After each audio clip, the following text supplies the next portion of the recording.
One of the most significant events of Mark chapter 14 is when Jesus prays prior to his arrest that his upcoming time of suffering may pass from him. Here's what we see in Mark chapter 14, verses 35 and 36. He went a little farther and fell on the ground and prayed that if it were possible, the hour might pass from him. And he said, Abba, Father, all things are possible for you. Take this cup away from me. Nevertheless, not what I will, but what you will.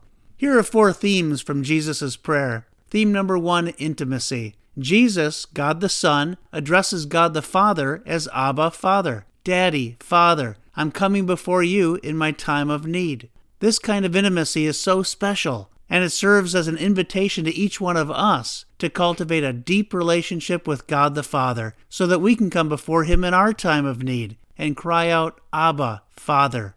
Theme number 2, faith. Jesus is about to ask God to do the impossible, so he prefaces his request with a declaration of God's limitless ability. He declares all things are possible for you. He knows that God the Father is all-powerful and that he's sovereign, he's supreme in authority.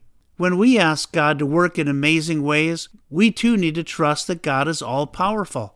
Theme number 3, boldness. Jesus makes a bold request. Take this cup from me. May this cup of suffering pass from me. Jesus does not want to suffer and die. There will be pain beyond comprehension. There will be humiliation. There will be the scattering of his disciples, who he will dearly miss. And no doubt, most of all, there will be the bearing of the sins of humanity, leading to a mysterious separation of intimacy during that time between God the Father and God the Son, prompting Jesus to cry out in fulfillment of prophecy, my God, why have you forsaken me?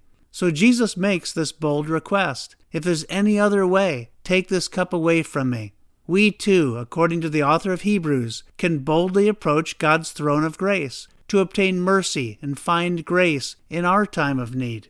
And then theme number 4, willingness. Jesus follows his bold request with an expression of his willingness to submit to the Father's will. Nevertheless, not what I will, but what you will. In other words, not my will, but thy will be done. Jesus will comply with whichever path God the Father ordains. And indeed, in this case, that path will be the cup of suffering. We too would do well to follow our bold requests of God with an expression of our willingness to submit to the Father's will. He can say yes, no, or wait. He knows what's best. In reflection, are you and I cultivating a close relationship with God the Father, our Abba Father? Are we believing that God can do the impossible? Are we boldly approaching the throne of grace in our time of need? Are we willing to trust God to do what's best, whether it's yes, no, or wait? Let's remember this: not my will, but thy will be done. Thanks for listening.